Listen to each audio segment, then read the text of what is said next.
Welcome, everyone, to this edition of the Alpha Cup presented by Equity Prime Mortgage. I am back in the booth. My name's Sean Yoder. I'm joined by Tatiana Noel. She is awesome. She's just jumping in here and adding some incredible commentary, as well as production side of things. I'm going to stop rocking my chair back and forth and try to take a deep breath. The server issues that we were just having. Sorry about that. Sorry for the little bit of delay.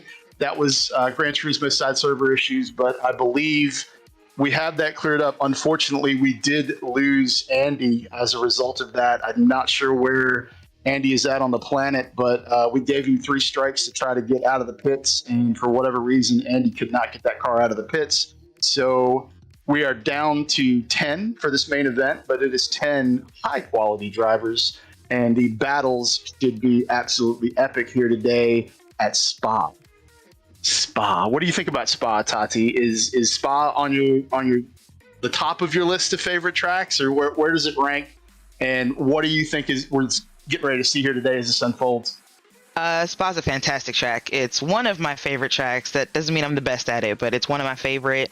It's got everything: elevation change, you got tight corners, you got long sweepers, you've got incredible straights, and historically, you just can't beat Spa's history as part of motorsport. There you go. Can't beat it at all. I know the drivers that are with us today for the main event are out on track right now. They're qualifying. This thing is going to heat up in a hurry. Qualifying is 20 minutes. We're probably 5 minutes or so into qualifying right now. And then as soon as qualifying's done, we're going to switch over, jump right into that 1-hour main event. Everybody on track fighting for their share of $1,000. That's a serious prize for Gran Turismo. There's nothing wrong with that at all. And we'd like to thank, again, Equity Prime Mortgage, the primary sponsor and the catalyst for allowing us to put these events on and bring these incredibly talented drivers on track. Right now, we are just switched to the action, so you're getting your first taste of GT3 cars on track at Spa. Right now, we're on board with Daniel BDM, Daniel GTZ, and that beautiful Mercedes. It's a great looking livery on. That is one of the best looking GT3s. It is just a gorgeous car, and right there, Bipolar. Was that Bipolar or Rio? I'm not sure. I think that was Rio, actually. Going to go ahead and give Rio a shout out for running the Nemesis Lab logo and livery on that beautiful Porsche. And right behind us, it's a German sandwich. So we have RSR bread, and the meat in that sandwich is Mercedes that just AMG meat. Went way off track to the left at the top of Eau Rouge, and off track again. Slow down. 2 seconds. That's about how I perform in Eau Rouge. That's what, when I said Spa's not my best track, I'm fantastic everywhere except Eau Rouge and the Gazio. Like, I will lose time every time. It makes no sense. Which, of course, it's in front of the longest straight of the track. It's very important to maintain your speed, and I cannot. It's counterintuitive to, at the bottom of Eau Rouge in the compression, it always feels weird, but it's definitely the right move. You at least have to breathe it, if not brush the brakes at the bottom of the hill and get a little bit of speed off the car and a little more weight to the front end so you can start that right turn back up the hill. If you don't, and a lot of folks, especially in qualifying, a lot of folks are like, I'm going to gain a 10th here by keeping it to the floor in the compression, because, the car is compressed down at the bottom of that hill. There's all the grip in the world right there at the bottom of the hill. But as soon as you transition out of that dip and get into that right-hand corner and the car starts to unweight, you realize that, I've got 7 more mile an hour than I should be carrying right now. And that's going to send you left. It's either going to send you left or it's going to end in tears, basically, as you come off the top of the hill, spin, catch a guardrail, catch a wall. That's why they push that whole section back. Have you seen the redesigned Eau Rouge? It's kind of crazy. I haven't seen the redesigned. I've heard, and I hope it didn't take away the spirit of the corner, just maybe push back the walls, because, we have lost drivers in real life in that part of the track for decades. So hopefully it's safer, but still still hard. And I think I just realized where I'm making the mistake. Thanks, Sean. I'll lift kind of in the middle of it, and that compromises my speed into the straight. But if I brake earlier and then throttle throughout, If you scrub it at the bottom, then you can get back to power a little earlier. And Yeah. if you're braking in the middle, it's all about finding another 2 or 3 mile an hour top of the hill. Because if you find 2 or 3 mile an hour at the top of the hill, that translates to 7 or 8 mile an hour by the time you get to the braking zone for the chicane. So It does. Today I yeah, learned. and today I taught. And don't ask me to do that anymore today. Every once in a while, things come out of my mouth, and I'm like, you know what? You do know what you're talking about. You're so And wise. then- It's almost like and- race cars. It's almost like I'm old. Yeah, it's almost like I've been doing this for a long time. But I love it. I have never been to Spa.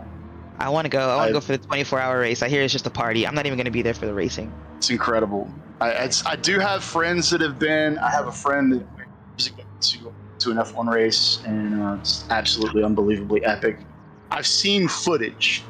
I've seen footage of Ken's trip there, and this is back in the 18,000 RPM plus V10 era that he went. And he has live footage from a Super 8 cam at the top of at the top of a Rouge, sitting in the chateau, and it is everything you think it could be. It is so incredibly cool. You want me to sing that song for you right now? I probably shouldn't. I don't think I do that. Rusties. You gotta love the nod to the Lightning McQueen nod there with the Corvette. How many Corvettes do we have on track today? I'm curious. I know there's a bunch. I do. There was a handful of Porsches around here, though. Yeah, there's a handful of Corvettes and a handful of Porsches. We've got the one Lexus. I know we have a Jag. We have a Lexus. We have a Jag. Set a new qualifying time. Let's see here. 214s. SVDR, Rio, Spectre. Yeah, if our producer, if you can get some, Mr. Ryan, if you can get some lap times up there, that'd be awesome. If we can switch to that in the middle of this or not. A little over 10 minutes left in the session. Right now, leading the pack is SRC SVDR. I saw that 214 lap pop up there. Red Spectre also running P2 right now and qualifying with a 214.8. I think SVDR was 0.6, I think. So things are quite tight at the front of the field. And it's not even half a second back. Yeah, this is gonna be a great race. I mean, an hour at Spa, anything can happen, and it's just gonna get crazy. Andy just popped into Facebook. Hi guys, looking forward to the race. Race with you next time. So sorry about that, Andy. We did everything we could do, and thank you for popping in and watching. And we truly wish you were on track with us here, but we had to get it underway. So basically, the way I look at things like that when they happen is Andy had an issue in the pits that wouldn't allow him to get out to qualifying, and therefore, that's racing. And racing is not always yay, yay, yay. Racing sometimes is hard. That is heartbreaking, especially with $1,000 at stake here today at Spa. Let's see here. Under 10 minutes to go. SVDR still leading the pack, 0.355 up on Red Spectre. Right behind Red in that P3 spot, Ace Rio. Ace is always fast and an absolute master of tire and fuel conservation. So definitely looking for Rio to do some amazing things here today. Having said that, we've seen Bipolar Express also do some incredible things when it comes to conservation of fuel and tires. And then, Legions. I mean, there's no one in this field that's bad. Chrism's sitting back in 8th right now. Yesterday, Chrism was flying in the qualifying sessions to get into this event. So all of these drivers capable of laying down some serious times. Still got 8.5 minutes to make it happen. Ooh, Lexus, big oopsie. In what is that? Lecombe? I don't remember the corner names. I need to pull those up. We've pulled them up because I don't remember them all as well. I love this track, but I don't have every corner memorized as I should.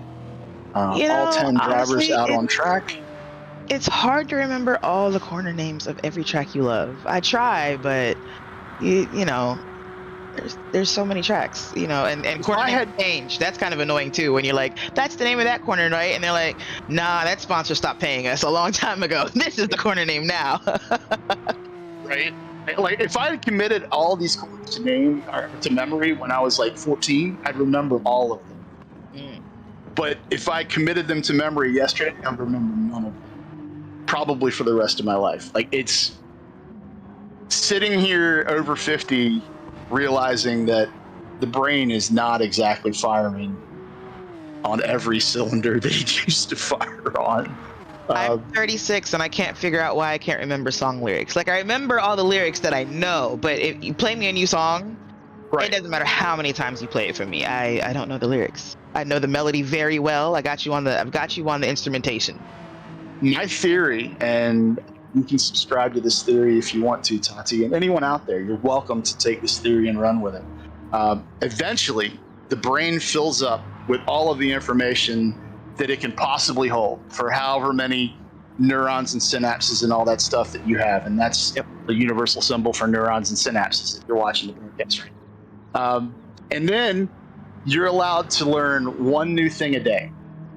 Mhm. And as you learn that one new thing, something from your past is gone. Very true. Oh man. Yeah.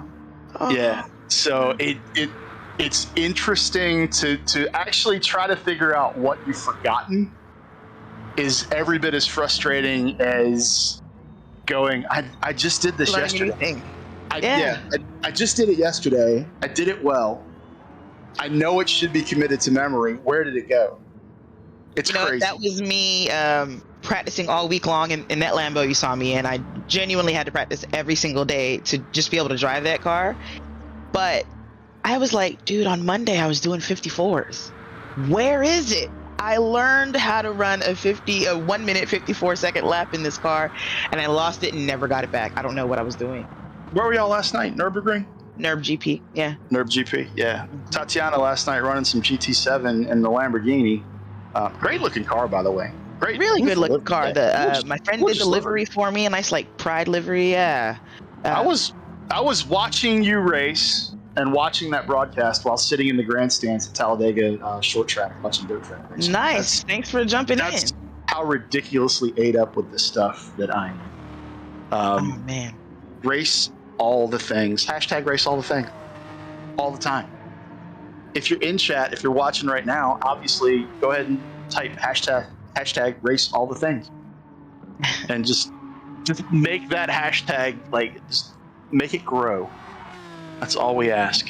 Race all the things. Race I mean, all the we things. do, don't we? There's We do. nothing that isn't raced, and it's ridiculous that I'm still finding new things that people race in like official leagues. Oh yeah, it's crazy. I thought tractor racing or tractor pulling might be the weirdest thing I've seen, but it absolutely is not. It's completely crazy. It's if there's a possibility to race it, human beings will race it. There's absolutely no doubt about that. Yeah, And when we gotta run shout out of out. things to race, we'll still do it on foot because that's how we started. We just want to be fast. That's what humans like. Of course. Well, I mean, it started because we just really didn't want to be eaten by the things that were faster than us. And then that had to be where it started, right? Yeah. Like there was. I bet I can run away from this saber-toothed tiger faster than you can. And Well, there were 14 human beings in the saber tooth, and then the humans started running, and they were like, all I have to do is beat you, right? And then eventually it got to the point where they were like, that was kind of fun, and there's no saber tooth. Y'all want to run? Just to run? Run. And that's where racing was born. You heard it here today. That's actually where humans racing was born. That is history. Put that in Wikipedia. Put that in textbooks. That's absolutely. Sean and Tatiana said. And racing then started with running away from a saber-toothed tiger and realizing, hey, maybe nobody has to die. We could just race. We could just race. That's perfect. Nobody has to die. Doesn't have to go down that way at all. Does not have to go down that way. It doesn't. Can you remember the last time you got into a foot race? I do my best not to. I have no legs, Sati. No legs. I have no leg. If I had legs, I'd be 6'6". But What are you instead? I'm 6 foot. Gotcha. I have a 29-inch inseam and I'm 6 feet tall. Wow. Yeah, it's You ridiculous. ain't got no legs. It's ridiculous. I am genetically challenged from, I don't know, the thighs down. Basically, it's not great. It's not great at all.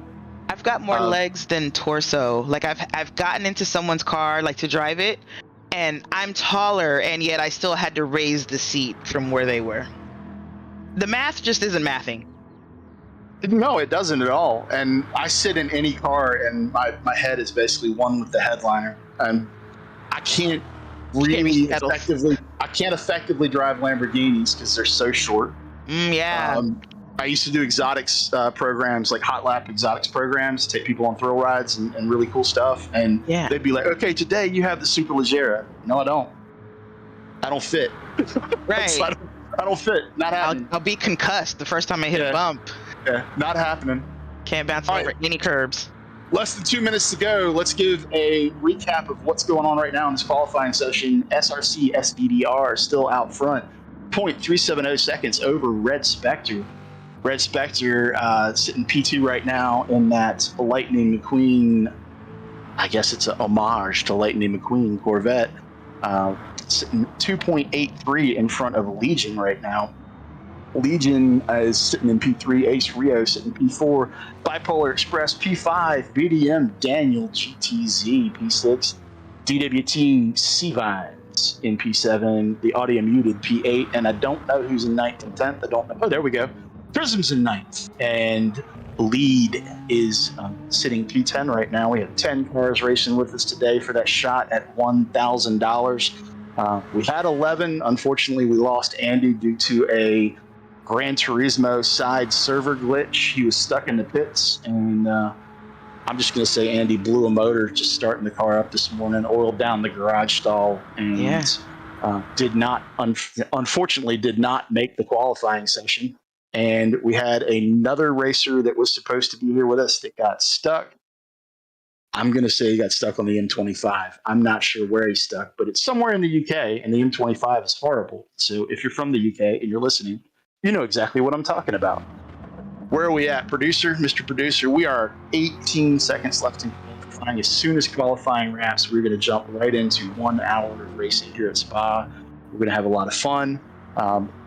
In between the end of qualifying and the start of the race, if we can, I'd love to take a break and basically show some appreciation to Equity Prime Mortgage. Again, Equity Prime Mortgage, if you need anything to do with a home mortgage and you are in the United States, check out Equity Prime Mortgage. They're absolutely amazing, and they allow us to bring these events to you on a regular basis. Thank you to everyone at EPM. Qualifying is basically over. Yep. What was the time spread? Do you know? What was the spread between first and last? Let's see if we can see this here. As best lap was a 2:14 and some change, which is 3.2 seconds. 3.2. There you go. 3.2. I do love that Jag. That is a pretty car, man. I don't necessarily know that it was the best choice for Lead here today, but from what I understand, Lead only drives the Jag. The Jag is great, though. It's got straight line speed, which helps here. It's a little understeery, but you can drive around that. And it's so torquey, you can save a ton of fuel in that thing. And with 60 minutes, I'm assuming fuel and tire wear on, right? Oh, yeah. We have a lot of fuel and tire wear. Yeah. I have won championships I should not have won because of the Jag. Okay, we are actually going to take a quick break, run a quick word from Equity Prime Mortgage, come back on the other side of that break with 1 hour of action from Spa. Qualifying's done. SRC SVDR P1, Red Spectre P2, Legion jumping up to P3, Ace Rio P4, Bipolar Express P5. The rest of the field will do a rundown when we come back on the other side of this break. Tatiana, Brian, so glad to have you here today. Let's take a look at EPM. Glad to be here.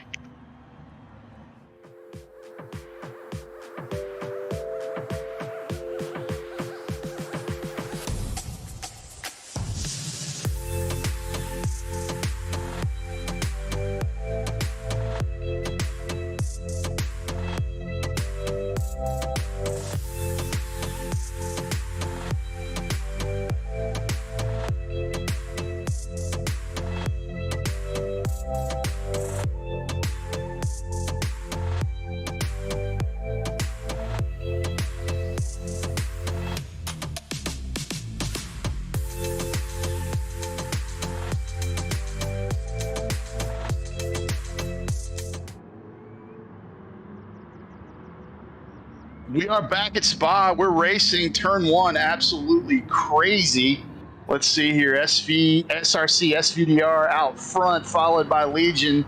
And I believe, who is that in the Mercedes again? I should know that by now. But is that Daniel in the Mercedes in P3 Yes. right now, leading them around up the hill through Eau Rouge. Lap one, everybody got away clean. Things are looking good. I think everyone got out. And This is how you know this is a good league, because turn one at Spa, grid start in GT Sport. Well, turn one in any track really, but turn one here is a hairpin, and it is really a marker of how good your racers are if they can all get through that without someone spinning. Yeah, I mean, it's also it is a very good indication that everyone racing here today has a very keen understanding that you cannot win lap one, turn one, ever. You know, you actually, and this is something that you don't often hear, but you can't even win in the final corner of lap one, Tatiana. You believe that? I know, it's crazy, right? But well, I can't just like bust my way through the chicane and, you know, forget whoever else might be in there. I can't. Not on lap one. Interesting. Not on lap one. It doesn't work that way at all. Maybe that's the other reason I'm bad at Spa. Are you trying to do that? You're basically just trying to straighten that chicane out, Sean. I don't see the chicane. Basically, if you hit the curb just right, it launches you over the whole chicane, and you just land at start finish. severe dive bombing. Yeah, that's how you dive bomb. Literally start in the air. Let me ask a serious question. What happened to Bipolar? Where is Bipolar right now? That lead pack there's Bipolar. Bipolar's all the way back in ninth. How did that happen? Gracious. I have no idea. I don't know whether that is a strategic move, because it just doesn't seem like it should be a strategic move. Bipolar there sticking his nose out, looking to the inside of that. Well, it was the inside. Now it's back to the inside of the Jaguar. It was the inside, then it was the outside, then it was the inside. So Bipolar picking up a spot on the Jaguar of lead. And now is all over the back end of that Aston Martin. Yeah, he's got the inside for La Source. He's pretty quick. He's slicing his way back up the field, as you can see. But he's got a little. We say everyone got through turn one clean. I wonder if Polar got a little tap and sent him to the back there, or whether he may just spun the tires up on his own. Probably, and maybe going to the back was how he got through it clean. That is possible, and that is one of the things that you need to do. I mean, if you get tapped, if you get out of shape, whatever, get out of the way. And presence of mind to be able to do that is not always an easy thing. Right. I want to give a quick shout out. We have a couple folks watching us on YouTube right now. We have a couple folks watching us across all three of our channels, Twitch, YouTube, and Facebook. One of the folks that's watching us on YouTube is none other than Mr. Craig Cook, GT SimRacing. Craig says hi, Tati. Hi, Craig. He said hi to me too, to be fair. But, I mean, he just had to throw that in there. Like, can I just be the popular one, Sean? Can I just be the popular one? Thank you. No, cool. No, take it away. It's all you. Thank you. It's all you. We just have some really nice side-by-side racing between those two Corvettes. Who's in the Rusties? Is it Spectre, we said? Spectre is in the Rusties. Spectre and Legion, CCSR rather. They were side by side through Lecombe, just killing it. Just nice respect, you know. Didn't lose too much time with the cars ahead of them, but it's cool to see a little bit of elbows out racing, you know, just from the start. I'm not saying anyone's knocking anyone off track, but it's nice to see that they recognize, hey, we don't have to tiptoe, right? You know, right. And there's stopping around. There is literally no one in this race right now that does not know how to race fast, and we're seeing them. Side by side is great as long as you're not throwing doors constantly. This is not British touring cars. It is not. Oh, Rio getting crazy out of shape there, coming through the chicane. Did you see that? I missed it. That Porsche was sideways. He turned it into a Formula D event. And look, he survived it. He did survive. Still like fighting for position. He's got the inside for. Yep, got a great exit out of turn one there, and now he's between the Corvettes. Now it's a America sandwich. Well, it's a German sandwich, but America bread. It's white bread with bratwurst. I'm done. I'm just gonna go ahead. I'm out. Thanks. It doesn't sound good at all, does it? But look at it. It's beautiful. It's white bread and Tatiana. bratwurst. Tatiana just took her headphones off. It's white bread, bratwurst, and American cheese, which is truly no Oh cheese. my goodness. I love it. I love it. Now I want that. I kind of want that. You just to try it. Yeah, just to try it. You get a little Wonder Bread and some currywurst. Currywurst is actually really good. I don't think I've ever tried currywurst. Where do I find currywurst? Germany. Got it. All right. There's probably some places you can find it here, but it's probably. It is maybe like where delicious. do we have a high German population? Like Pennsylvania? I can't. We have Helen, Georgia. I forgot about Helen, Georgia. That's like right here. It's right here. I bet you could get some currywurst in Helen, Georgia. Yeah, they even do Oktoberfest up there. Kind of forgot. Even if it's not on the menu, you could probably walk into one of those German places and be like, "Hey, I want some currywurst." You got some currywurst in the back? I know you do. And the response would be, "Oh yeah, yeah, we will make you some currywurst. Yeah, that's good." It's crazy that I've never been to Helen, even when like Southern Worthesy, the big Volkswagen event was going on there. I think it's moved. I don't know, but I've never gone up there. I've been to Helen back. Get it? There we go with the puns again. There we go. All right, I got to come up with some good puns. Come on. No, that was limber up, Brain. That was a pun. That wasn't a good pun. It doesn't have to be a good pun. Puns are puns. That was a dad pun, and I'm not even a dad. You probably hang out around a lot of dads though. It rubs off.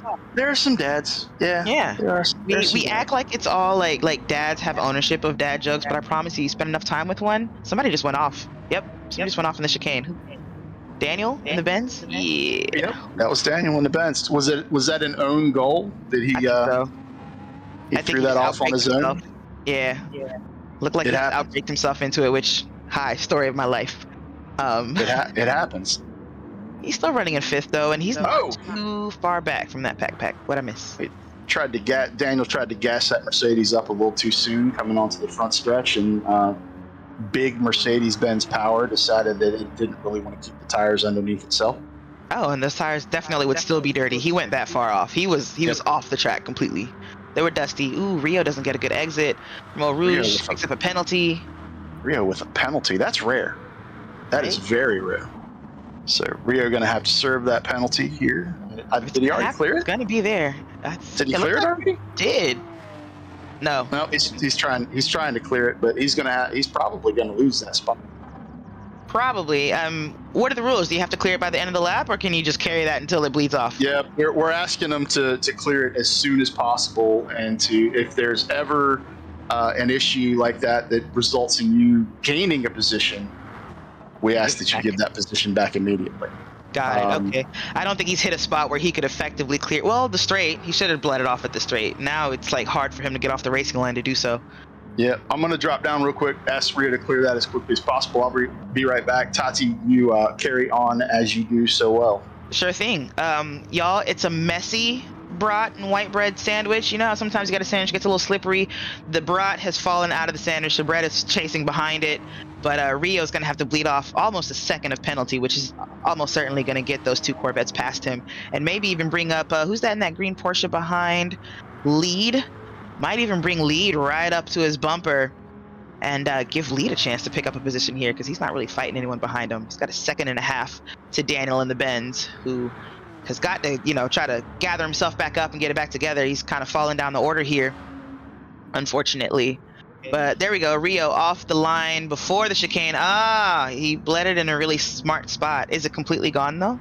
Can we check? No, he's only lost half a second of it. He's just kind of being a little tricky about it. I mean, that's part of the game in GT Sport. That's that's one of the reasons why they introduced penalty burn zones in sport mode, and they exist in all lobbies in GT7, because you could kind of carry a penalty and just bleed it slowly in front of your competitors, and really effectively block them while you are getting rid of your penalty, which is less than fair. But hey, them's the rules. That's how it kind of works. If he has to bleed it off here, though, he will lose that position. He's got 2/10 to get rid of in the straight, and he's got to get off the racing line to do that. Yep. There go the two Corvettes past him, and boom. Now he's going to try to pick up a slipstream from them. Because he bled it off slowly, he does have the chance to get back up behind them and keep in the draft instead of losing an entire second behind them. So Rio coming out not too bad out of that for picking up an entire second of penalty. Yeah, he's going to be fine. He did that right. He got out of the way. He let him go, and he hung on to the bumper. He let him go at the right time to be able to still hold on to the draft. With 49 minutes left in this race, he's got plenty of time to get back up there. So that is one of the mechanics or mechanisms of this game that is very specific to this game and something that really good drivers pick up on. It's more than just being able to handle the car in racecraft. It's knowing how to bleed off penalty effectively without. And you have to do that in real life too. I mean, there's IMSA and any series that effectively has time penalties that they dish. Typically, those time penalties are going to be stop and goes or stop and holds or something along those lines in real life. It's not going to be something that you bleed on the track, but strategy comes into play. And you can decide when you're going to go in for that stop and go or drive through penalty.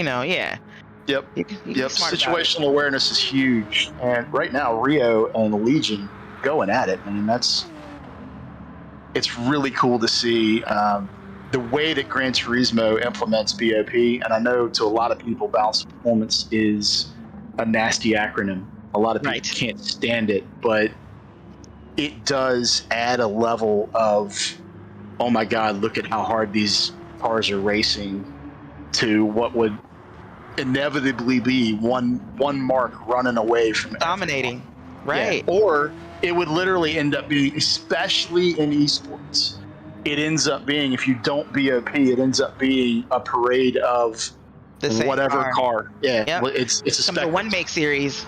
There's a time and a place for spec racing, but it's not in GT racing.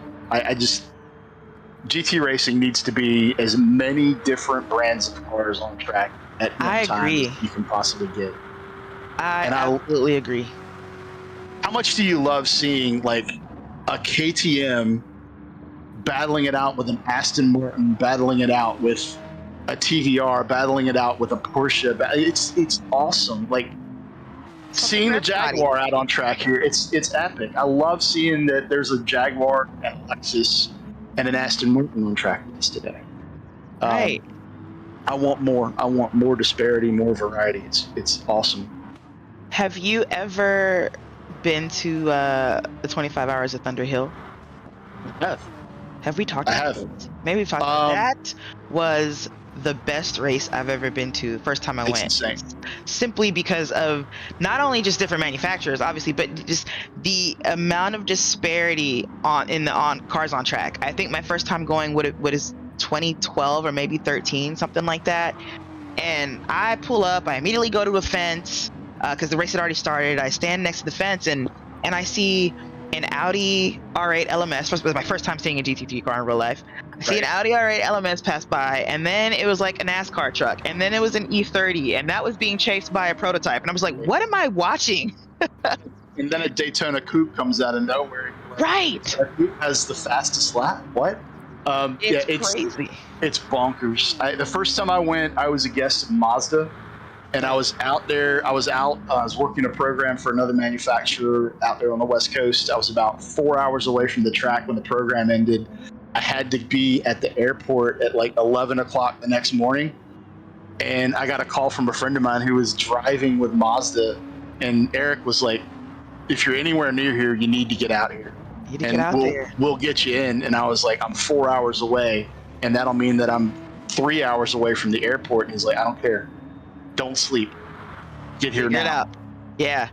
Totally worth it. An amazing race. It's in the spirit of the race. Like one year I went and a team blew a motor and they drove 3 hours one way to go get another motor and back. So 6 hours to get an engine install. Part of the team stayed behind to like pull the old one out so they could just be ready to put the one in and just keep going. I mean, obviously you have no chance of winning at that point. You're 7-8 hours, behind, but the spirit of people just want to run it.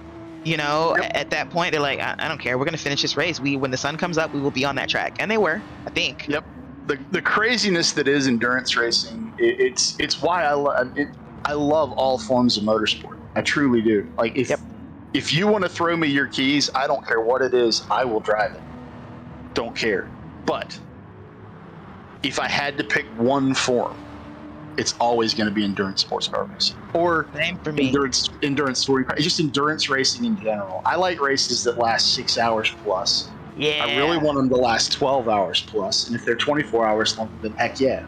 I got so sad when ALMS and Gran merged and the races got shorter. I was like, this is not what I asked for. Right. Not what Right. I And wanted. then it's a little painful. It is. We had a Still fun. stretch of going to the 24 hours of Daytona every year for like 13 or 14 years in a row. Wow. And that was the happiest time of the year for all of us, is when we arrived. Whoa, big movement there from that back end of Legion's Corvette. Catch it now. Yeah. Don't do that in front of Rio. And let me go ahead and give a shout out to Bipolar. He was back in P9, and who's that at the tail end of that lead pack right now? That is lead. Oh, at the tail end of the lead pack. That is Bipolar. Oh, So- it's Bipolar. You're right. He has made up some crazy ground. Oh, we got somebody pitting. I think that Spectre. was Red Spectre in the pits. Yep. 10% fuel. Whew. Our first taker, Red Spectre, going into the pits, fueling up Lightning McQueen. See, here's the thing. Is And- Red even driving that car? It's I mean, them. that car- He's got it on pause. It's the computer, it's the CPU driving it. That car should be able to drive itself with that livery on it. Ooh, Vine's coming in with 2% fuel. He's got to do some better saving. He's going to have a longer pit stop than everyone. That's where this is going to get really interesting, is to watch the pit stops unfold. So we're not even 20 minutes in, and we're seeing pit stops and soft tires going on for Daniel and Chrism. Mediums at the same time as everybody else. Yeah, I don't know why he would grab mediums, or maybe he's coming in on the mediums but going out on softs, because I can't imagine if you're only getting 7-8 laps out of a tank, those softs shouldn't fall off that quickly, depending on what the tire wear setting is, I guess. I did not check the settings. That's what I'm going to do. Let me go to the website. It's 7 and 5. It's 7 and 5. Oh, It is. It's 7 and 5. Yeah, we're mean. Yeah, We're mean. Oh. 7 and 5. Okay, makes sense. No wonder people are in the big V8s. They're like, dude, I'm gonna have to short shift for my life. Right. I feel sorry for the Porsches. They're not very quick. Well, they can be. You can shift it about like 3/4 of the way up the shift indicator or whatever. If I know it's not showing on the screen here, but drivers can see like a little bar that goes across to tell them when to shift. And if you go about 3/4 away in the Porsche, it's still fairly quick. And if you're a fast driver like Bipolar or Rio, it doesn't matter. We could have put them in a Kia Sorento and they'd still be up here. But yeah, it's not the most fuel efficient car out there for sure. Right. Yeah, because it makes its power like you rev it. I mean, when it hits that little bar and it's like telling you to shift, you keep revving it. Like that's how the Porsche makes its power. It just doesn't really fall off like the bigger motors do. Nope. Polar pulls it in. Rio stays out. Rio actually doing what Rio does, and he's going to go out and at least run one more lap. Or has Rio has he been in or not been in?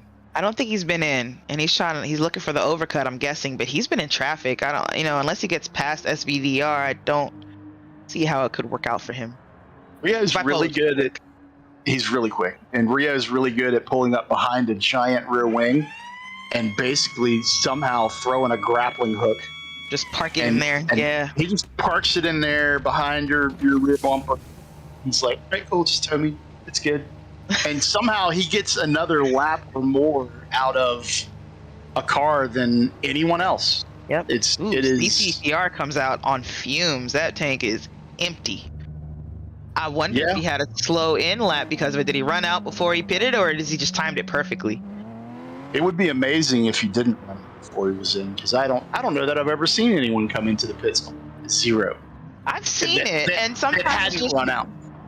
Yeah, sometimes you just calculate it just right and you hit zero as you cross the line or something. But yeah, usually you run out a little bit before, and hopefully it was just a little, like you ran out in the chicane or something, and not on that long straight Paul Frere leading up to the chicane. That's a very high speed part of the track. Don't want to be out of fuel there. Where's Rio? You do not. Rio is sitting P2 right now on the leaderboard. I thought he was right behind SVDR, but no, he's got plenty of space, so he probably is putting on a flying in lap here. For some reason, I thought he was right up behind SVDR and kind of stuck in that traffic, but no, he's trying to do a Michael Schumacher and basically put in the fastest lap of the race on his in lap and trying to do the overcut. But I don't know, man. Like I'm shocked that he's still running because we had a handful of cars stop 2 laps ago, a handful of cars stop a lap ago, and now Rio is coming up on the pits. Does he have enough fuel to keep it out? Or is he going to duck in? SPDR is also just now coming in too, so he was able to hold on to it. Nope, he's coming in. Ooh, he's coming in. He got a little sketchy on the way in. A little squirrely. He still has 9. His fuel is still on 9%. He could have done another lap. People who lapped 2 laps ago, or who pitted 2 laps ago, came in at 7%. I think a couple came in at 10. Yeah, he's coming in at 9, 2 full laps after them. So yeah, he's just been saving fuel. Even in that straight where we saw him take the penalty, which should have used up a whole bunch of gas to get back up to speed, he managed to never fall out of the slip. Never. So basically, what just happened is we just proved live on camera that Ace Rio is AI. He's an alien. He is not of this earth when it comes to conservation of tires and fuel. It just I think he just keeps like a little extra tank of fuel like on the floorboard to his right there, like right next to the Motec unit probably, and he's got a long hose to the tank. Yeah. We just don't know. It's a USB drive, but it's shaped like a fuel can. Right. Puts extra fuel in that car. He's back out in 4th behind Bipolar by 3.3 seconds. Well, 11 seconds off the leader and ran 2 laps long. That's going to be tough for folks to deal with. Yeah, how do you beat both speed and efficiency, right? Like usually people are either fast or they're good at conserving fuel and tires. Right. You don't beat that. Yeah, that's hard. That combo doesn't get beaten often. We saw him get beat. I think it was the last time I commentated, right? Or what? Yep. Yeah. He did. And we were actually, at the last race, I believe, which was your first race or second race with us, we were the whole race through from about here on out. We were like, Ace's pit strategy, Ace's pit strategy, Ace's pit strategy. And then he didn't bring it home. So maybe we should pull back on that a little bit and just let this thing unfold in front of us and see what happens. Going to give a shout out to Mario watching us on YouTube right now. Mario says good luck to everyone. Hey Mario, it's me. I'm sorry. I'm sure everyone makes that joke. I'll see my way out. No, you can stay. You can. If everybody's gonna like Yoda you are and make the Yoda jokes for me, then anyone named Mario has to expect it. They have to. Very true. Yeah. I've been Yoda since 1977. There's nothing I can do about it, so I accept it and I go with it. I have fun with it. I've been Tatiana Ali for not since 1977, but since the early 90s, I'd say. Whatever Fresh Prince of Bel-Air came out. That's fine. Jaguar. That's fine. I love that. That's a good looking car. I like the little pink accents. It's well done. That looks like it should be on a real car. Racing somewhere in Europe, because you just never see the Jags on track over here anymore. Now that IMSA's gone, right? Those IMSA Jaguars.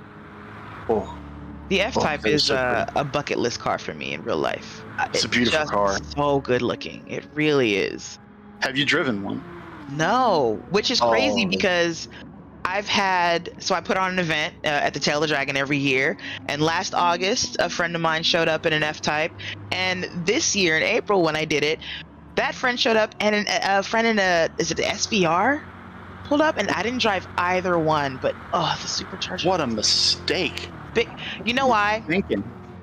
Here's what I rented a Cayman, not even a Cayman S, right? Just a regular Cayman, but the exhaust was modified. It was headers, straight pipe. It sounded like a race car behind my head. And I just couldn't bring myself to get out of that car and drive anyone else's car at that event. I was like, no, I'm in love. I'm in love here. My little 6-speed. Nobody bothered me. That is a valid excuse. There wouldn't be a normal excuse where I'd be like, you're fine not driving as many cars as you can, because I am of the opinion that get behind the You wheel should. of everything. You should. Yeah. But if you have a semi to fully uncorked flat six sitting behind you, then yeah, drive the wheels off of that for as long as you possibly can. And I did. I told the owner when it was a Turo rental, and I like to be honest with people, like, because I know a lot of people like to rent like an exotic or something, and they're just looking to kind of stunt around Atlanta, right? And I was like, I'm going up to the tail of the dragon. Your car will be driven the way it's meant to be driven. And he's like, that's fine. It was there last week. Have fun. Let's Not go. only did you rent them, you rented the right from the right I rented the right one, dude. When I got back, I had a whole bottle of rum, my favorite rum, Bob and It's a Haitian rum, and I hadn't drunk it while I was up there. I was like, you like rum? Here, have it. He was like, you get a discount from now on when you rent this car. And I will rent it again, sir. Thank you. We'll see you next year, and I'll see you at your event next year, just so I can check it. Ooh, yeah, come through. I mean, we had such a good group. I mean, it's just very diverse. You got your JDM people, you got your muscle car people, you got your Euros, of course, because it's a queer enthusiast event, and the gays, we love Euro cars. A friend of mine, Jake Thevis, he is the owner and proprietor of Out Motorsports. That's outmotorsports.com. He does a lot of new car reviews. He's also he's raced with NASA for years, but he got the new Supra GR. The 6-cylinder came out with that, but he did his job. He's like, at the end of the day, I'm an automotive journalist, and I think he drove almost every car out there. He was very promiscuous when it came to driving everyone's car. Every time I looked, Jake was in a different car, and that's kind of what my event's about. It's just a good time. Like it's just car enthusiasts enjoying some amazing roads and brilliant cars. I can't wait for the next one. Every year, it's fantastic. I have never met a set of keys that I turned down. Good. Well, you should definitely come through next year. I will bring the van, and we just got a new car. And before I get into what we just got, and it is epic. A lot of people will be like, "What?" But it's epic. I promise. Let's give a field rundown here. P1 SRC SVDR still leads the way, 4.5 seconds in front of Red Spectre on the camera right now. Rolling around inside Lightning McQueen. Yeah, that gap is growing as we talk about it, up to 4.7. Red Spectre running P2 right now on that Corvette. Bipolar up to third after the first round of pit stops. We're just a little over 30 minutes left in this race. We've got an hour here at Spa this afternoon. Rio is getting close. It's going to be awesome. It is going to be awesome. And we had Mario actually said it's going to be a great race till the end. Absolutely agree, Mario. TTR Short Shift jumped into the YouTube chat, said really enjoying this. Cheers right back to you. Nice. Yeah, thanks for watching. One thing that we will ask everyone that's watching right now, like, subscribe, ring the bell, share. Did I miss anything? No, like, subscribe, hit the bell for the notifications. Leave a comment. I don't know. They've already done that. Leave a comment below. Yeah. If you know how to actually tick the boxes for the algorithm of whatever service that you're watching on, tick those boxes, add keywords, do it. Just help us grow. We appreciate it very much. Thank y'all so much for watching.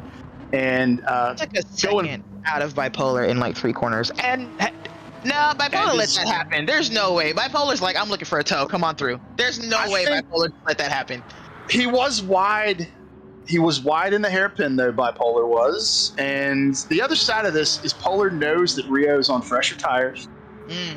Even though Polar has a little bit less fuel in the car right now, Rio's on fresher tires, and there's still half a race to go. So if Polar can now hook onto the bumper and we can get a 2-car RSR tow going around here, they're going to be faster as a result.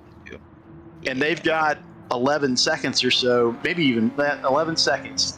To basically reel SVDR back in, so not a horrible move strategy-wise there if Polar can hang on to Rio, and we've seen him do it before. So I feel like he let it happen because the hairpin wasn't where he lost all that time. It was a second and a half when we looked, and then by the time they were through the chicane, the lead was down to 3/10. And Bipolar's got a cool head. I don't think Bipolar lost time in like 4 corners. I think he kind of let Rio go through there. He's like, hey, you pitted Yep. after me. I saw how much fuel you had. Come on, be my toe. I won't be Yeah. yours. I mean, that's kind Well, of that makes sense to me. If I see Rio coming up behind me, I'm like, you're not getting a free ride over here. Come on in front and give me the ride. that's exactly what I was getting ready to say. As much as we're talking about Rio conserving fuel and tires, I wonder if that was in Polar's mind. Let him go a little bit and let him get out in front. Let him be the thing that punches the hole in the air and uses more fuel as a result. But as I say that, he's no longer in the pit. Rio's kind of stretching it a little bit there. Yeah, no, Bipola's clearly out of the slipstream. I think it's about 7.5 tenths in this game that you pick up slip. What in the world? Rio's on a tear, I think. What's his lap time going to be? Let's see. Do we know fastest lap yet? I know that's not up on the display. I haven't seen that pop up. If Ryan can get that up, I'd love to see it. Let's see. Yeah. Ryan's got to get it up. It's in the settings, display settings or something like that. Yeah. Yep. There's a weird keyboard shortcut that shows you some and not all. It's very cool. We don't have bipolar. Any of those. Sorry. No, I have nothing like that pulled up in front of us right now. Unfortunately, I can't aid. Bipolar running P4, Legion running P5, Daniel GTZ running P6, Prism running P7, and DWC C-Vines running P8, Audio Muted running 9th, and Lead 80 in that Jag running P10.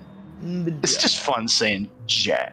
Yeah, I talked the Jag up and he's running last by 30 seconds. Yeah, but he's pretty. It is pretty, right? It matters. It's so pretty. It matters. It is truly a stunning car. It is a stunning vehicle. And it really is a great car to drive in this class. It really is just very quick in a straight line. Like, it rivals the Aston Martin and the Lambo. Like, you will not get embarrassed in a straight line in that Jag. And then you can save fuel. But it is understeery, and there's a lot of like long sweepers like this, the double left here that we're watching Spectre go through. I mean, that's just all grip and downforce right there to get through that quickly. So, heard a little back and forth in the driver chat during the drivers meeting before we actually kicked off the drivers meeting and kicked off the event today, and that was exactly what was being said. It's fast and straight line, but it's going to scrub the tires really hard. Especially, and if you lose the draft, you're going to have to push it to the point where you're just going to chew tires up so fast on the Jaguar. So that may be what's happening. What we see happening to Lead right now. Back up front, though, almost up front. A lot of camera time for Lightning McQueen today, and we know Lightning McQueen likes a camera. Oh, because he's got movies behind him. How many movies that car got under its belt now?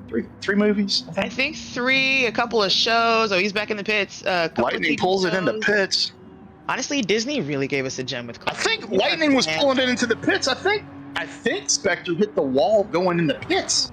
Yeah, because he should have been past the wall, and we just kept seeing him. And there was a waving yellow there that wasn't there. I think Spectre actually got sideways and bumped the nose going in the pits, so let's hope he didn't hurt that thing too bad. Yeah. All right, second round pit stops underway. 26 and some change, 26 minutes change left to go in the event. And Lightning pulls it in, puts it up on the air jacks. The team goes to work. The pit crews, we don't talk enough about pit crews in Gran Turismo. They're fantastic. They never mess incredibly up. Efficient. Incredibly efficient. Never mess up. The wheel is always on perfectly. No one's wheel falls off. The fuel gets done. Nobody leaves the fuel nozzle. No cross-threading. No cross-threading. Even when they pull the fuel, no splash. No splash. Nothing. It's always perfect. No one leaves anything out on the track. You don't get stupid penalties for that. Like someone left a wrench. Tires rolling. Yeah. It's like robotic. It's robotic precision. It's amazing. You know what would be awesome? Like, real talk though. If Gran Turismo gave your driver crew like names and personalities, I think that would kind of be cool, right? And I don't mean it has to be like a huge part of the game, but like when you go to GT Auto or whatever, or which doesn't exist in GT Sport, but in GT7, the tuning spot is back. The car customization spot is back. It would be cool if like that was your crew, right? And you can talk to them and see them. Everyone looks a little bit different. I think that would be fun. It would be fun. So you could have like Steve's the gas man, Beth is the Right. strategist. You got Malcolm. You know, Ugh. Malcolm's the dad. I mean, because Malcolm's always. You just put Malcolm on the fire bottle and hope Malcolm doesn't get hurt. You got to give him. He's great for morale, but he's just not the best mechanic. So yeah, you got to give him fire the job. bottle.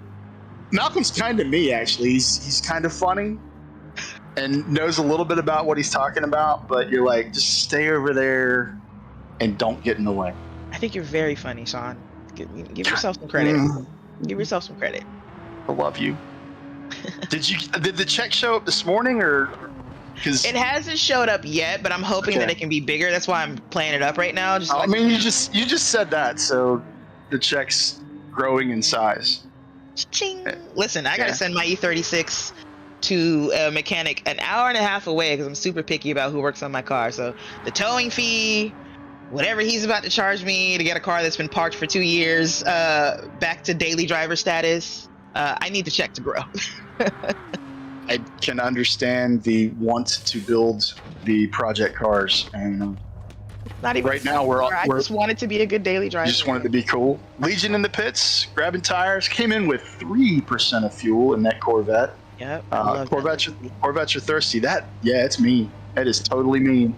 Oh, and I meant to say the new car that the wife and I just got, it's her daily driver. We just got a Kona in. Nice. Those little car. Little cars. It is so much better than anything that sits that high in the air has any right to be. I hear the Kona it's the N, you said? It's the N, yeah. It's the fire breather. It's bone stock, literally bone stock. I just on Wednesday of this week, the Hot Rod Power Tour came through Birmingham, Alabama. I announced the Hot Rod Power Tour.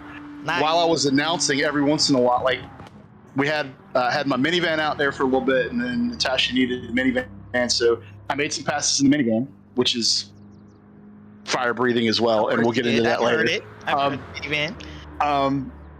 But then she brought the Kona and we swapped out. So I made one pass in the Kona, the first ever like in anger pass that I have made in anything Hyundai on an course. And the little Hyundai at the Hot Rod Power Tour Autocross for 2022 was in the top 10 fastest vehicles of the day. Yeah. Hyundai has been killing it. And if they can just get past those reliability issues, I think Hyundai might legitimately be the best car manufacturer in the world right now for enthusiasts, besides like Porsche. They're making young Brandon Scopel. This like a 22-year-old kid who pulled up to my event in a Veloster N, slightly modified, nothing crazy. Sure. And I found myself running behind him on the tail on the way back from lunch or something, or no, we just did a random run. And so I'm like, all right, well, I'm behind him and I can't let the kid in the Hyundai, lose me, but he did. I was driving the heck out of that Porsche. Not too crazy because it's still a public road and it's not my car, so I didn't want to, I didn't go crazy. And of course it's his car and he's, all of 22. So he's dumb, and he's just driving the hell out of that Hyundai. And it was all I could do to keep him in my sights. And I think at one point on Hellbender, just on the way back to Fontana, understeered a little bit into a corner. I'm like, yeah, I'm not going to put this thing into the river. I'm just not. Back it down. All right, we're barely over 20 minutes to go. Let's give it a field rundown real quick, and then we're going to take one more quick break to say thank you to Equity Prime Mortgage. And on the other side of that break, because we're starting to see pit stops right now to get us to the end of this race, we'll come back on the other side with another field recap and see how pit stops are shaking things up and shaking things out. So right now, P1 still SRC SVDR running up front in that Corvette and basically showing everybody how it's done. Yeah, this has been flag to flag for SVDR right now, and that I'm just gonna go ahead and say it. It's black and yellow, black and yellow, black and yellow. You can't help it. So P2 Ace Rio doing what Ace Rio does, 7 seconds back of SVDR. P3 Bipolar coming from the back of the pack all the way up to the podium right now. Bipolar sort of running out there on his own right now. I think he might have underfueled. I He think may he's have. really trying to save that thing because I can't see Bipolar going 9 seconds down on Rio. Rio's fast, but Bipolar's no joke. No, we've seen him run with him before in these events. So there's some strategy involved here, without a doubt. Red Spectre back on track P4, Legion running P5, Audio Muted running P6, Daniel GTZ running P7, Lead in that Jaguar running P8. And have we lost a couple racers? Nope. P9 is GWT C Vines, Prism running P10 right now, rounding out the field. Haven't said enough about Chrism and Vines' liveries, man. Those cars look good too. Every car on track with us here today Dude, looks properly the good. Lexus looks almost like the stock livery. It's got Yeah. and everything. Is it the stock? Yep. It is the stock livery. I think it is. And having done that field rundown, I'm Sean Yoder. That's Tatiana Noel. Ryan Bauer is turning dials and pushing buttons and making all this beautiful pictures happen. We're going to take a break real quick and basically say thank you to Equity Prime Mortgage for allowing us to build these events, put them on, and to everyone watching and everyone racing with us today. Thank you so much for tuning in and putting the cars on track so we can have some fun. We'll be back in about 60 seconds.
Welcome back, y'all. We're here running in the final stage, basically, of today's Alpha Cup, brought to you by Equity Prime Mortgage. They are empowering people more. They do that through the finest mortgage services available, I'm going to say on the planet, definitely in North America. They do incredible things. If you need anything mortgage-wise, please look them up. They are our primary sponsor. We have other sponsors involved. We have Redless Group. We have Gapham. We do a lot of stuff with A Kid Again. We do some incredible stuff in other series that we run. But EPM is our primary, and we really appreciate them for what they do and allowing us to bring this to everyone. SVDR in the pits right now, came in on 3%. Same time as Rio. Watching that, everybody's just standing there staring at the fuel guy. Malcolm. He came in at the same time as Rio with the same amount of fuel. It's going to come down to who puts less fuel in that car. Oh, he went to 100%. He CDR filled it up. He said, I'm not playing games. So did Rio. Hey. Wow. Here we go. On. They got a car in between them. Spectre just came in between them. I'm going to get you to sing your commentary from him. It wouldn't be out of character for me. So Spectre somehow shoehorns that Corvette in between SVDR and Rio. Bipolar where's Bipolar in this mix? And how is Bipolar still in P4 with those guys having just come into the pits?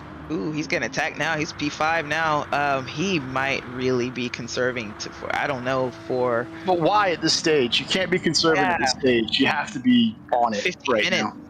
Yeah, I would imagine he's probably going to pit this next lap and just go and have one lap fresher tires. Maybe that's the plan. But he's 14 seconds back, and then after that pit stop, he's going to be, what, 44? Right. Something like that, more. Yeah, that's... Oh, man, I have never appreciated GT Sport pit stops more than ever. Since I started playing GT7. The refueling in GT7... just crawls by. It's like they're putting in a drop at a time. It makes every pit stop excruciating. It really does. They use eyedroppers? Yeah, and you kind of forget, like, okay, well, if I have to refuel, everyone has to refuel, right? So it's all going to even out, but you're just like, watching everyone's little cars on the map, and you're like, I'm gonna get passed by 8 people because I need 50% fuel. Like And an that's gonna- FIA Le Mans fuel stop where Right. it takes. Right. It shouldn't take 3 minutes takes to a fuel a long car. But here we are. It does. Yeah. That's craziness. I have not dug into, because of all of the server craziness in GT7. I haven't really dug into those nuances with GT7 yet, Tati. So that's cool insight. This past week was my first time really spending time on the multiplayer part. It's unfinished. It's really bad, but that's why we're not using it yet. things. That's why we're still on GT Sport, just in case anyone was wondering. This is still GT Sport. My Whoa! league is one of the. Ooh. Legion got all kinds of crazy sideways there, and Polar took advantage of it. Yeah. Still not pitting though. Is he trying to go to the end of the race? How can he go to the end? I don't know how he could. I don't know how he could either, because he pitted about when everyone else last pitted. But he's been running so slowly that, I mean, he could be in fuel map too. It wouldn't surprise me. I don't know. Anything's possible. Yeah. Anything's possible. The problem is right now, if he is trying to take it all the way to the end of the race, Why? SVDR and Rio are full of fuel on better tires. So all he can really do from there, if he's trying to stretch this, is pray that he can keep Legion behind him. And he's on some old tires. I mean, he did make that huge jump from 9th up to like 4th, right? Yeah. Well, 3rd really. So I would imagine that maybe he did have to do some weird, make some weird strategy decisions to even make that jump. And now he's probably trying to hold on to as many positions as he can. It's easier to defend than it is to pass. But still, fuel wear and tire wear is so high. I just don't know how it works out for him. I don't think it does. Though I guess if you fall down to 9th, you can settle for a 5th place and feel like, okay, well, I did my job. I know Polar better than that. Will not be happy with 5th in any way, shape, or form. No, he would not. That's interesting. Next time I catch him in a PSN party chat, I'm gonna have to ask him, what were you doing? What happened? I need to know why. He's gonna blame it on last night. Is what he's gonna blame it on. That I'm He didn't even race last night. Somebody else. No, it's a different thing from last night. Oh, my bad. We'll talk about it later. Okay. There may have been a beverage or two. Possibly. Perhaps. Okay. On board with SVDR, coming up on 10 minutes to go. We're almost 50 minutes down in today's running of the Alpha Cup. Again, thank you to everyone who is watching this event, whether you're watching it live or tuning in after the fact and watching a replay on any of our social channels. We greatly appreciate you joining in and watching. You can follow along with us, whatever channel you're watching today. You can also get us on these channels, YouTube, Facebook, or Twitch. Sometimes we do some sub channels and stuff too on those, but for the most part, those are our official channels. And then obviously with the Mega Cup, a Mega Cup is our iRacing events. That's where there's $5,000 in cash on the line at every Mega Cup event, and that is the one series with us that you have to be a paying member. And to be a paying member of the eRacing Association, all you have to do is go over to www.eragaming.gg. That is GG. I have been a founder of the ERA since day one, and every once in a while, I still type .com. It is not .com. It is www.eragaming.gg. And as I say that, DWTC Vines in the pits, get some tires on that Corvette. Gonna take it to the end with a little over 10 minutes to go. A little bit. I want to see a burnout. SRC SVDR has put on a clinic. Is he checked out? I mean, he's 7-8 seconds ahead of Rio, and I didn't see it falling. I didn't see it falling. For what we know about Rio and bipolar, the fact that 8 seconds in front of Rio, and God, he's 20 seconds up on bipolar. The fact that he's running away from Rio on basically the same pit strategy. Running away from both of those guys. And I mean, honestly, Daniel GTZ, Spectre, Legion, Prism. All of these drivers are not slow. Like none of them slow. are slow. Yeah, everyone's on the lead lap. You know, no one's gotten lap that I can think of. You know, everyone's quick. This is another level. It almost makes you want to like follow him for a whole lap so we can see just where he's cutting it. Because how can you be this fast? What corner are you completely skipping over to be this quick? He is just on it. What I'd like to know right now is like how deep in the flow, like how deep in that flow zone is he right now? I know, like, if you're in this position this late in the race, the last thing you can really afford to do, and in the back of your head, it starts creeping in when you've got that kind of a lead and the race is winding down, it starts creeping into your head a little bit every once in a while. Even the best drivers in the world do this, whether you're running in sim, esports, or in real life. Every once in a while, you get this, I need to back it off a little bit, save the car, make sure I get it to the end. Mm-hmm. That's when trouble happens. It is. It's so funny that'll happen. I think that might be what happened to me last night. Actually, it's just you start taking those corners a little bit differently than you've been doing for the last 60 minutes or whatever it is, and you turn in too early in one spot or something, and you throw your whole race away. Yep, you back out of that rhythm. You back out of that flow that you've had for however long you've been doing it. You know, whether it's a 30-minute sprint and you got to that flow state really quick, whether it's a quadruple stint, and you know you've been literally in that flow state for the last 2 of those stints. If you pull back from that rhythm, it can disrupt that, and when you disrupt that, you braking at the wrong point, you're turning in at the wrong point, you're getting the power too soon, the wheels got too much wheel turned in. So many little things can disrupt that and throw you off. Or especially not so much in a sim, but in the real world. When you back off, you start listening to more things going on. Like you start hearing more things, and you're like, "What was that tick? And what was that pop?" And it leads to, it's a demon, man. It's a demon. You can't let it happen. Less than 10 to go. SVDR. I mean, Rio's not letting him run away, and he got a couple tenths back in that last lap, but it's just a couple tenths, and that is not enough to close that gap with less than 10 minutes to go. Did we lose a driver, by the way? You and our window is in the way, but I saw somebody left the room, and I don't know if that was somebody who joined it. No, we've got 10 still. Okay. Yeah, that was somebody that left. That was somebody that got disconnected. Because we set it up as a public server, so everyone wouldn't have trouble, and people are still trying to join. And even though, like you said at the beginning of this, it is clearly set up as a league event, but that's what you get when you set up a public library. And it's not fair too, because in this game, and I think in GT7 too, when people come in and leave the lobby, you get a huge lag spike as a driver. We're not seeing it on broadcast, but like somebody leaves and you're in the middle of a corner and all of a sudden you drop 5 frames because of it. It is the worst thing. We tend to run our lobbies privately because then it's more steps. Everyone has to friend the person who's holding it, but it keeps that from happening in the middle of your race because you can really mess somebody up with it. Yep. So we just had another person just jumped into the chat on YouTube. Hatterlad just jumped in. Where were you, Hatter? Why are you not on track with us, man? Hatter's screaming, "Come on, Legion, Red, and Polar." Got everybody. He's the fan of everyone. Legion, Red, Polar. Legion, onward. Red, Polar, Prism. Now Legion. Now Rio. Bipolar. Now Vixen. Onward. It's Christmas. Is it? You really went there? On Donner?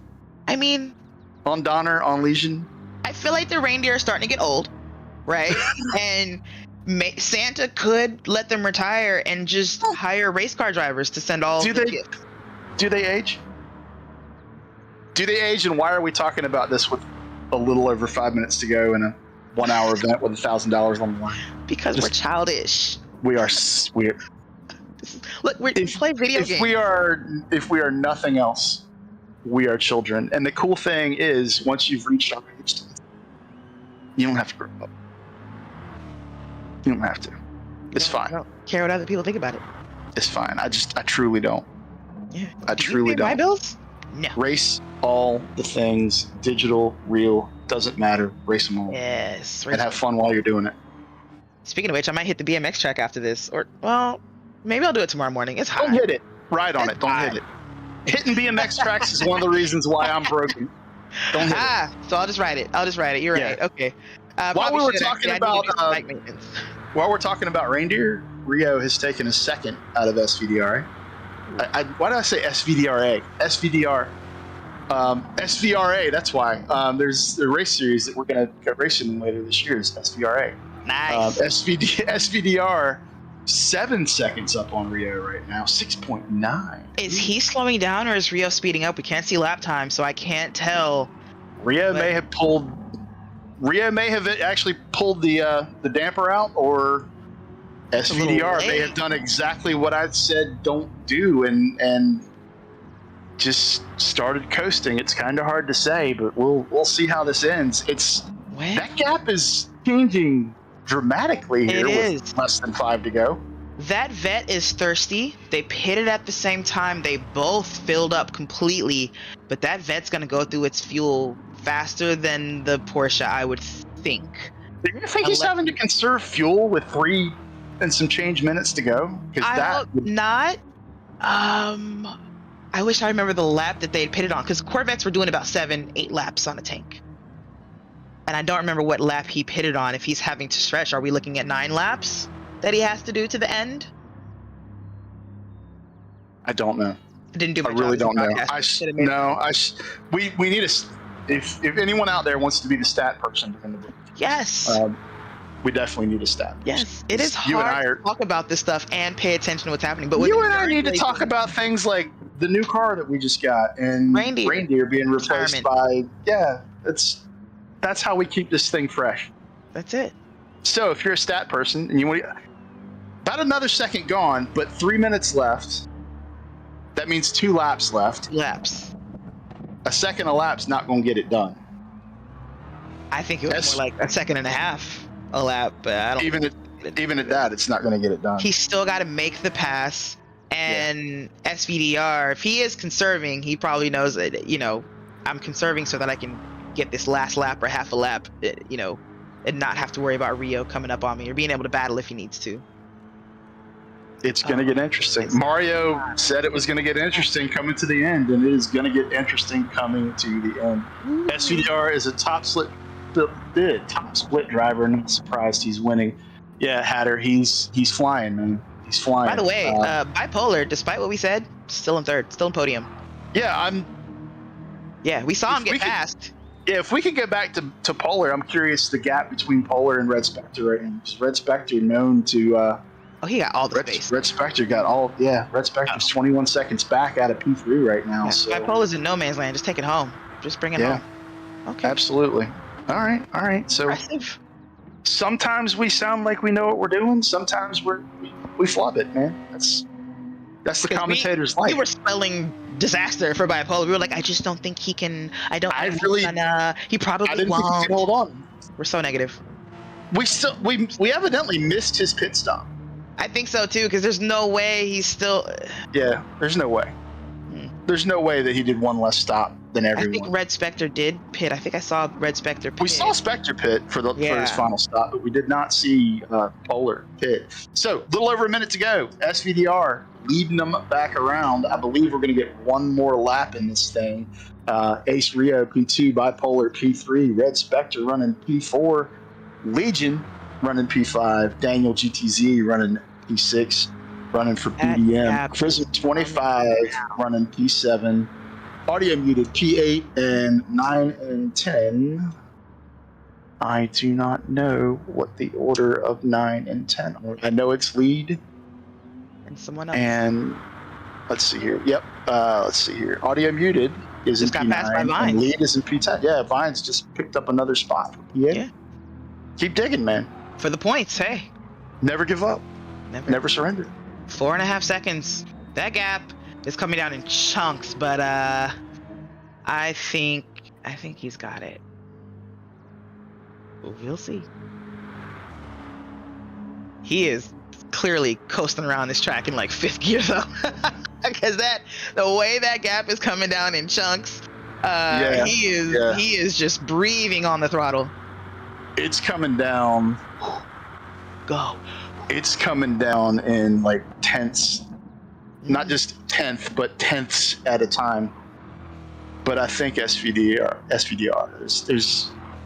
I don't want to say it. If I say it and I commentators curse him right now, then I'm the bad guy. I'm just not going to say it. I'm just going to say nice race. Okay, so Red Spectre coming across the line. So right now, the only people that are racing each other are the top three. Everyone else is going to get a checkered flag this time over the line. Red Spectre finishing in P4, Legion P5. I don't think we're going to see. Was it Vines and the person he just passed are still probably pretty close to each other? They could still be fighting a little bit. Yeah, you could get a little swap there, possibly. Okay. But yeah, we're down. We're inside 4 seconds. Last lap, winding it down. Alexia Harrington says lap 18 is the pit window. So everyone pitted on lap 18. Is that what you're saying, Alexia? We saw some pit. Rio and SVDR pitted after everyone else, I'm pretty sure. Yeah, Rio always pits 2 laps later than everyone. Yeah. Which is voodoo. It's look at him looming in the background. Like, yeah, he's like, go ahead, throw it off. Wishing he messes up the chicane. Throw it off. Mess that chicane up. I bet you won't mess the chicane up. He's in the car. He's got chicken bones. He's rattling them together. If I'm SRC SVDR, I practically get out and push it so I don't mess it up in the chicane. I'm just gonna. There he goes, flashing the lights. You know he's got it. Right there, man. There we go. SVDR bringing it across.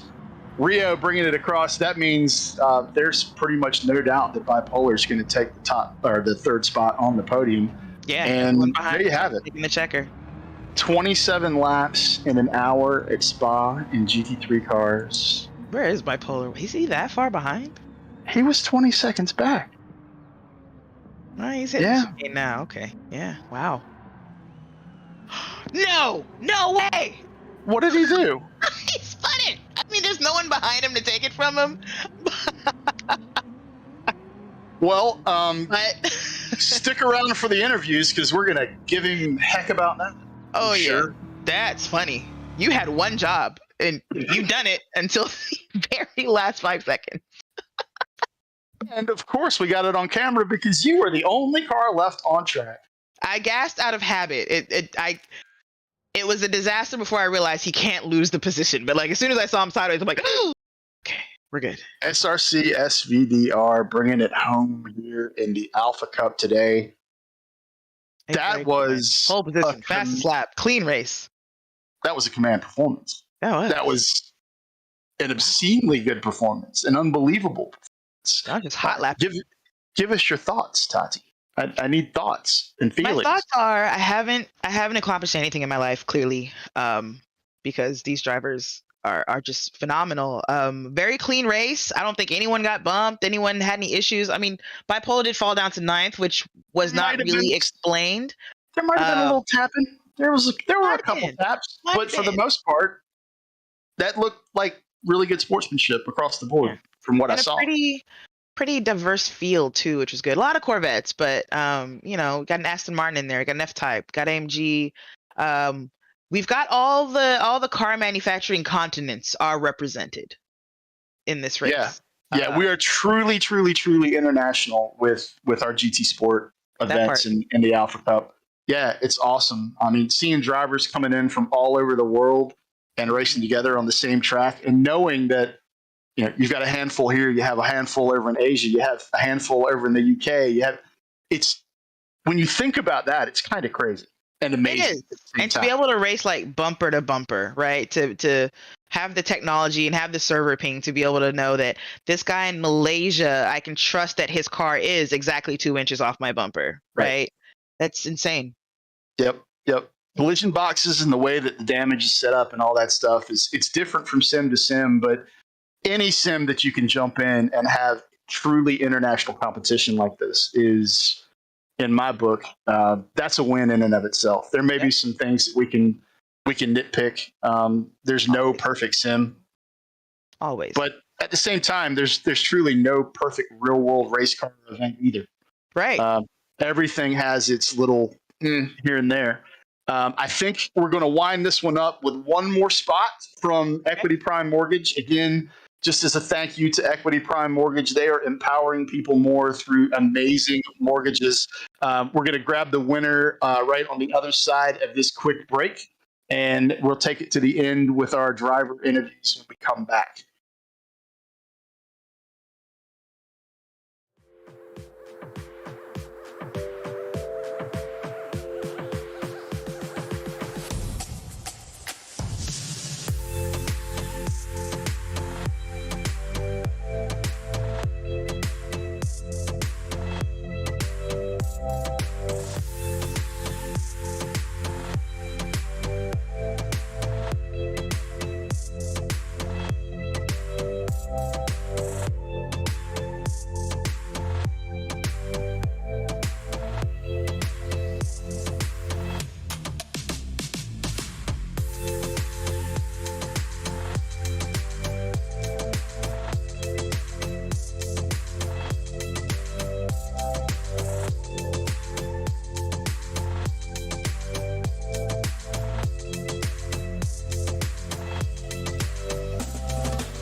We are back. We're winding this thing down. We've just had a 20-minute qualifying session that was preceded by a 15-minute why won't these servers cooperate? And thank you to everyone for being patient and just waiting for us to iron that out. We were trying to give every single chance we possibly could for every driver to actually be able to get out and qualify who made it through qualifying yesterday. This is a 2-day event with our Alpha Cup, and you qualify down to a 14-car field.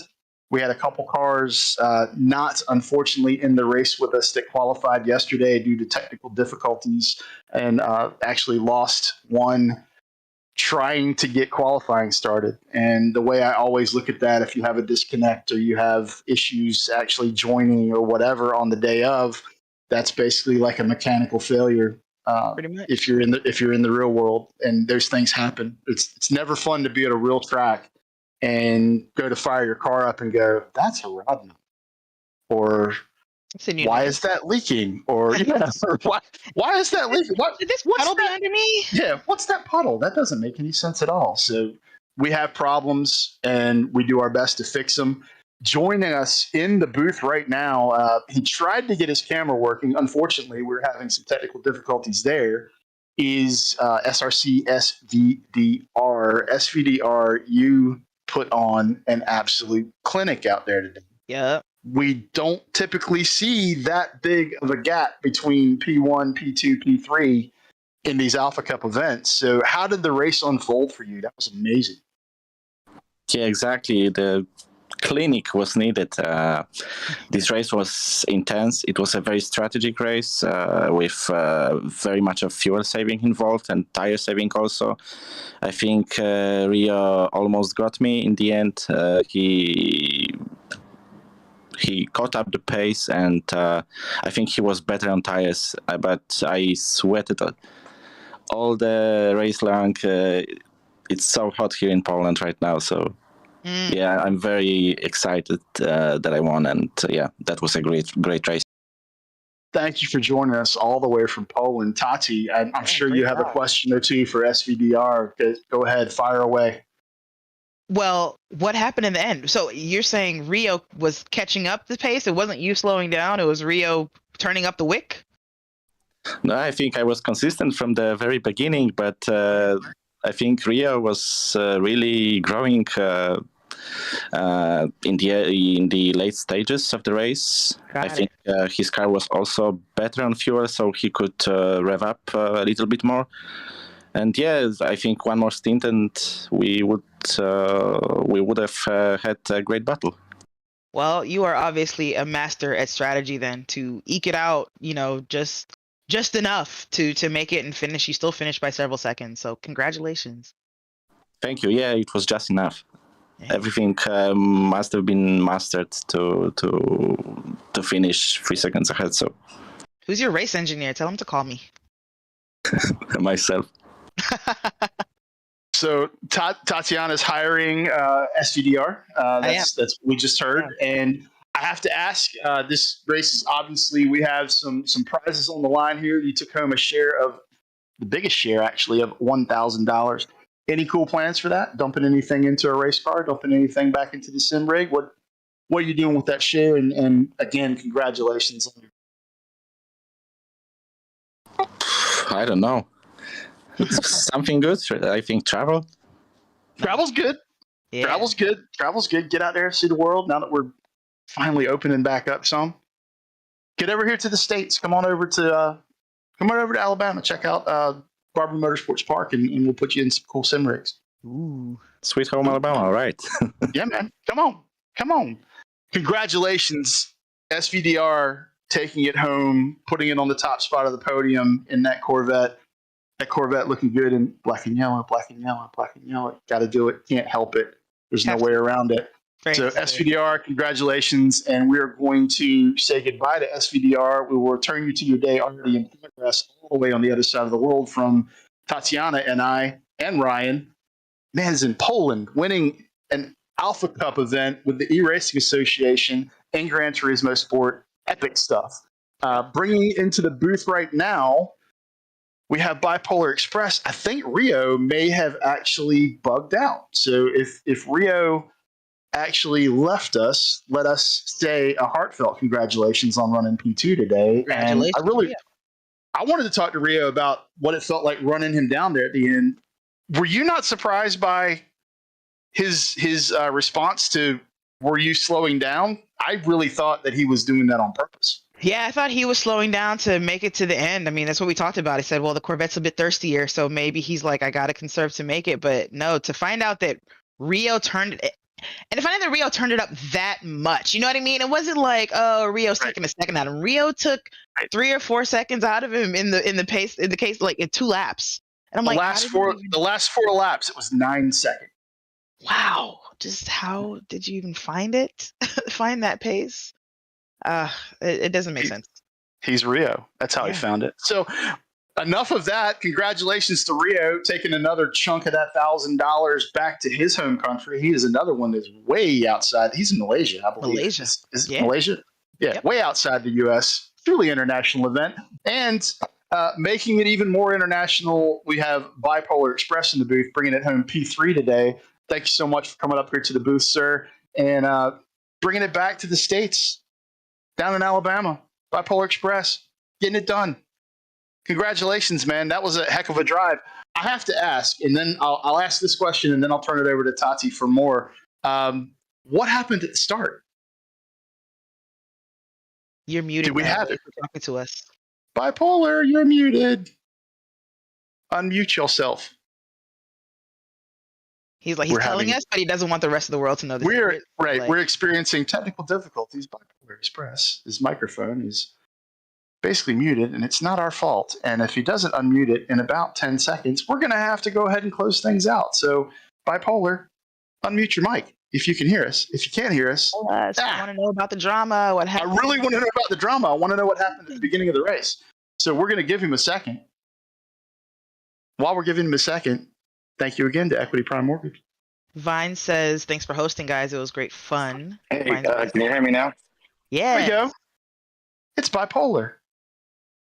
Thanks for finding your mic, sir. So, did you hear the question that I asked? Did you hear the question that I asked about what happened at the start of the race? Oh, he's gone again. No. He is having some serious technical difficulties. First, we had someone stuck in the pits, and poor Andy was stuck in the pits, and now Polar's mic won't work. Can't even talk to us. Can't even talk. Do you think he wants to talk to us? Well, he said we heard him a moment ago, and then it stopped. Did he change something? Did we say anything? Is this something we said? Is it something we did? Very likely. You think so? My bad. I'm sorry, Bipolar. Sorry, friend. I think we're fairly nice. Sorry for what I said when I was hungry. You need a Snickers? Yeah. Oh, it's me again. Hey There guys, you go. All right, so we're gonna give this one more shot. Can you hear us, sir? I can hear you. Yay! Sorry, I'm actually now already showered after the race in the car, headed to the brewery to watch the F1 race with our friends.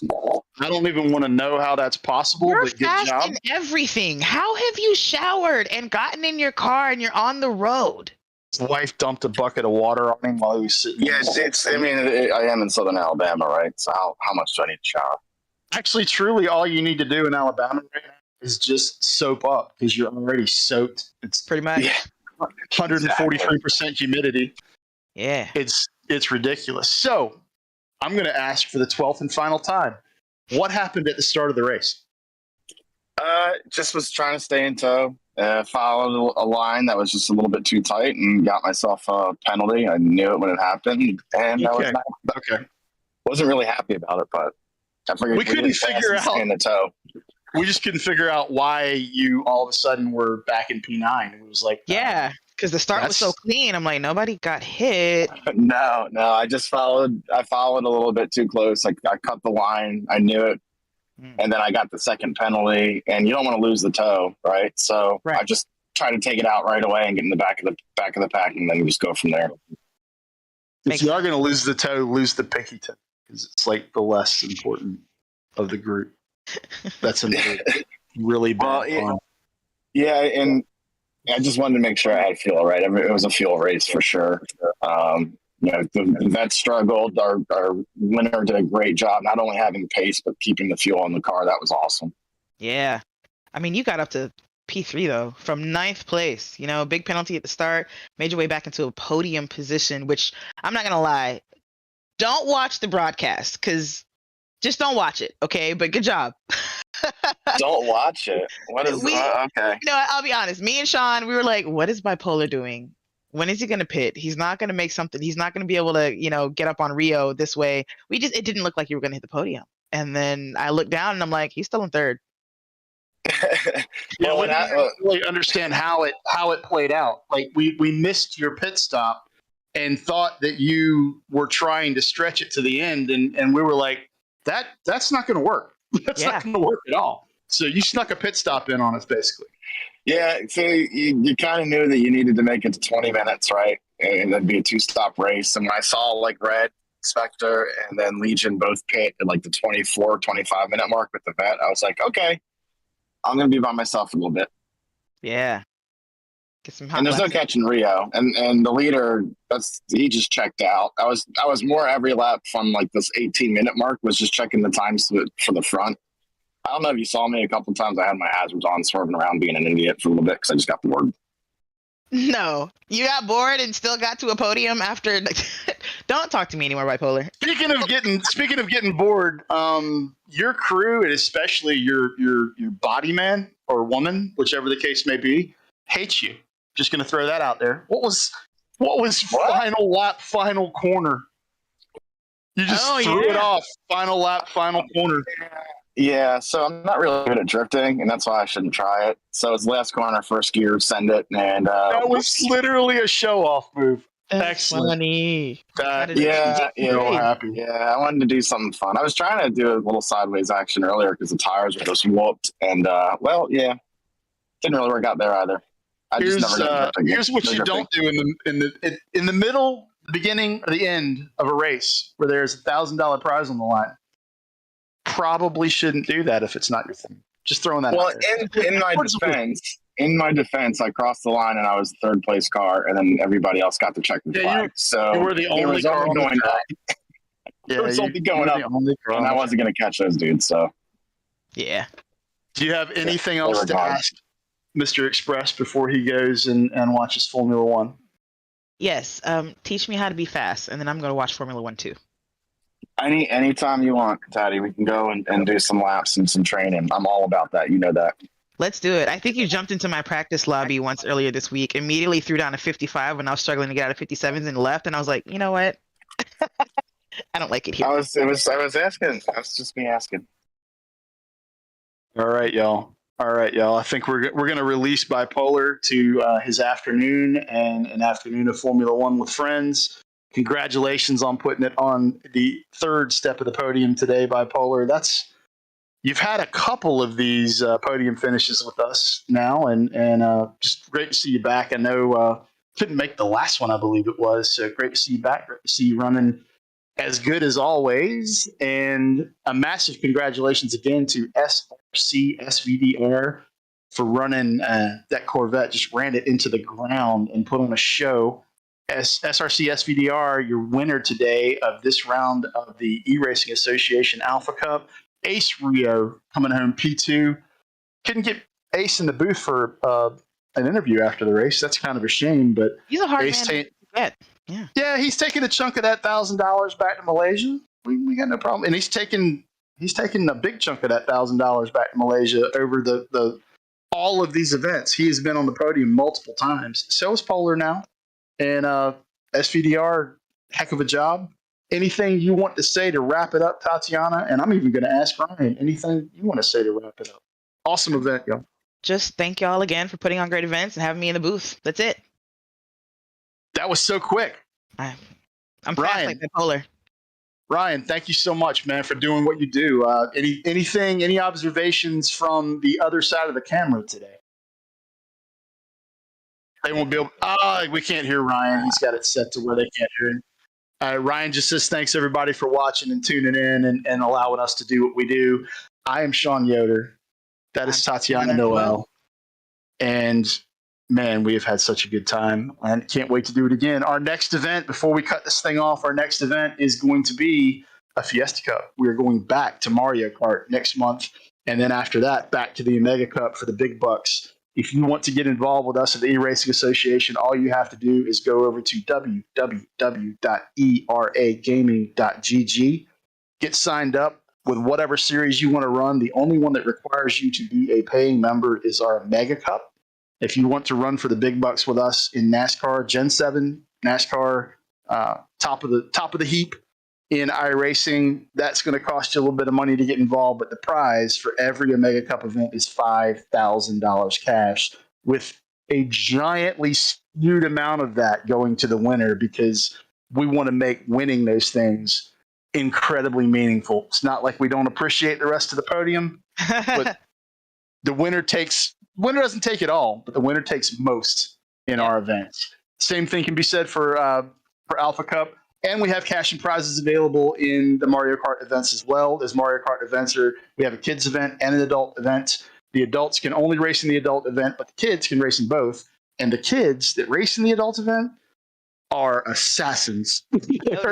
They're absolutely unbelievable. And if you're not a Mario Kart player, I highly suggest you tune in or go back and look at previous Fiesta Cup events and pay attention to the precision that is on display with regard to line, lap time, the way they deploy the things that you can pick up, like banana peels and bombs and squid ink and all the stuff that's out. It's insanely amazing when we do those events. Just to sit there and look at, because Tati and I, we analyze this stuff from a racer's perspective, not necessarily a gamer's perspective.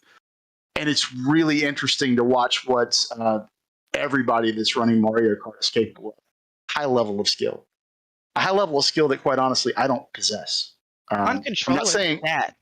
It's insane. It's insane. Like, if you could run steering wheels, I'd be a little bit better. But yeah, epic. And the adults that are running this have literally been racing Mario Kart since the NES.